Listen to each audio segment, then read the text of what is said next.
To come back again. We really appreciate being invited to this meeting. We know how active the Mercyside pensioners are and how supportive you are, and we've seen you at loads of our disputes in the past. Yeah, as it's just been mentioned then, we're about to move into a really strong period of sustained strike action over our pensions. I'll give you a little bit of background to why we're going into dispute first. We're in the USS pension, which I'm sure most of you will have heard of. It's the academic and academic-related staff's pensions in the HE sector. There are 61 universities around the country who are in this pension scheme. Some of the biggest universities in the sector: Oxford, Cambridge, Warwick, Durham, University of Manchester, all the big hitters. You know, very wealthy institutions involved in this pension scheme. And the employers' representatives are called UUK. So in the sort of joint negotiating meetings, we have 5 representatives from UUK, 5 representatives from UCU, an independent chair, and the pensions regulator. But we all know that the pensions regulator is a government-appointed post, and so the pensions regulator has taken a very specific government agenda into those meetings. The pension scheme gets valued every 3 years. We know that. We expect a valuation to come out every 3 years.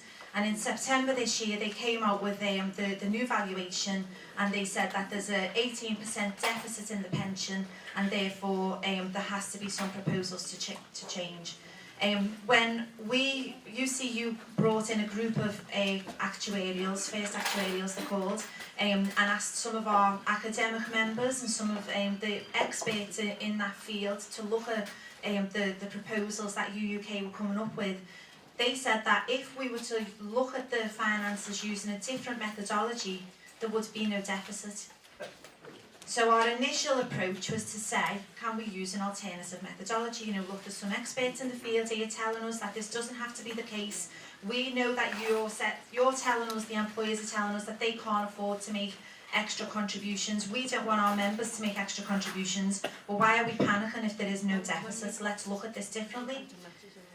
No, they didn't want to do that. So they came up with a specific set of technical provisions that, and it is quite complicated. I mean, you know, I'm no pensions expert myself. I'm learning this as we go, but I know more about pensions than I ever wanted to know about them. Trust me. But the technical provisions that they used back in September meant that the first proposal they came up with was that they were going to change the position we've got at the moment. Was we've got a defined benefit scheme. So for those who know what defined benefits means, we know when we get our pension what we'll be getting, you know, year in and year out for our pension. They wanted to cap that at a certain point, and for the rest of the pension to become defined contribution, which meant they played the rest of our pension on the stock market, and it's the luck of the draw.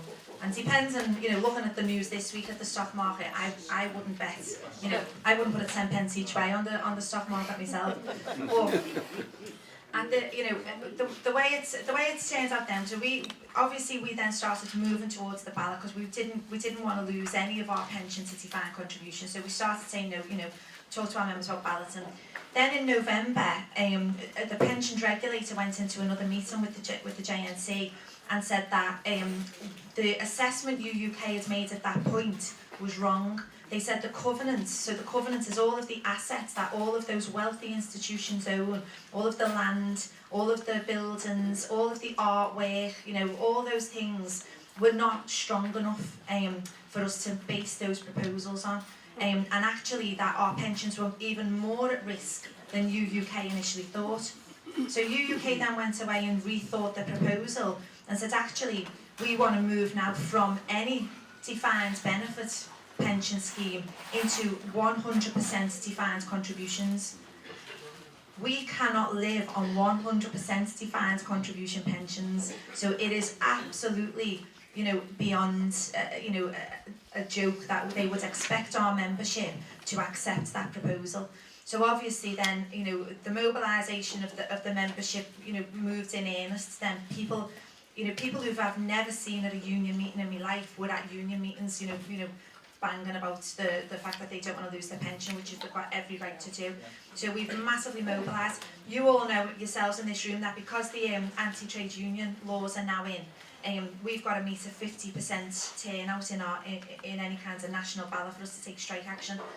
Obviously, we were a little bit concerned about that because our national average to date has been about 35% turnout. So we really put the effort in to get the vote out. There was lots of door knocking. We got lots of new activists involved, in the branches because people that just do not want to lose their pensions. They disaggregated our ballots so that every single branch had to get a 50% turnout. So the UCU's rationale for doing that was the fact that if some branches didn't hit the 50%, those who did could take the fight forward. But it was a dodge. It was a very risky strategy. We didn't agree with the strategy initially. We got off it. At University of Liverpool, we got 55% in our turnout, which was really hard work, but we were glad we did it. And actually, overall, on average, nationally, we got a 58% turnout. So there was only 7 institutions that didn't make the 50%. So, and some of them quite big. The University of Birmingham didn't make the 50%. So they reballoting quickly. They're on a 2-week ballot. In fact, University of Birmingham missed their 50% by 20 votes. So it's so sort of narrow at the minute. So they're reballoting, and we're hoping that they can get back into the game with us in time for the strike action. So we were moving back. The day we got the ballot results, there was a JNCC the day after, and we had a higher executive committee the day the ballot result came out to determine the strategy for strike action. And in the past, we've not been very happy with the strategies for strike action at a national level. It's only ever been 1 or 2 tokenistic days. And we said for us to win this bigger fight, we need some proper sustained action. So the HEC on the Monday agreed that we'd have 14 days of strike action. So we start our strike action on the 22nd of Feb, and we move into 5 consecutive days that week and the following week. So we're out the Thursday, Friday, and then the Monday, Tuesday, Wednesday of the following week. And then the week after that, we have 4 days in that. We're having strike action committee meetings every week. We're getting really good turnouts. We had 18 departments represented at yesterday's strike action committee meeting. We held an AGM last week, an emergency general meeting, where we got 90 odd people, out in a lunchtime. That's unusual. We normally get about 40, so it's, we're getting big numbers coming to the meetings. We've just sent out a survey to ask when people can picket, because what we want to see on those strike days is a real visible presence to show the management that this action is supported. We're very fortunate in that the Guild of Students yesterday had a summit. They had to follow their own democratic process. They had a summit yesterday where the group of students in the room had to come to a consensus decision on whether to support the strike or not, and they've agreed to formally support the strike. So the Guild are officially in support of the action now, and they're helping us with resources for students, and they're going to be out on the picket lines with us, and they're doing all they can, fundraisers and things like that. This is not the type of action that our members are used to. Our members and the academic staff, they're not RMT. I would love our members to be as active as the rail workers unions or something, but this isn't the type of action our members are used to. So getting them to come out for 14 days and stand on picket lines is a job at the minute that we're trying to to do. So we will do it, and everybody knows the reasons as to why they've got to do it. But if any of you know anyone in the universities, or you've got any friends or family who work there, just tell them it's not 14 days off. You've got to come in. They've got to be on the picket lines. They've got to be at the demonstrations. We've got to have a presence, and I really do think we can win this fight, because the universities are not ready for this type of disruption, and they're not ready for the students to turn on them in the way that they are. So I hope we can get your support as well, and you're all welcome to come up. We'll have tea, coffee, biscuits, cakes, everything going on on the picking days. So you're all welcome to come up and join us. We really need a good turnout. And if anybody asks, oh, you're not picketing, you're just there to observe. And if they call the police, fine, let them call the police.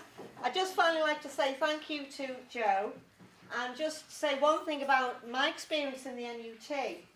When we did fragmented action, and it was decided on the pay, we call London out. We ballot London because it's a strong area, and call London out. So London came out. for one day, and everybody lost a day's pay. And then they decided the next strongest area in the whole country was the northwest. So we were called out for a day. Yeah. And what happened? The leadership ran scared, and nobody else got called out. And that was the end of that campaign. And what we were campaigning for at that time is one out, all out. And that's what we need to get to be strong. So thank you, Jo. We will be there. It's lovely to see you again. Good luck in your campaign.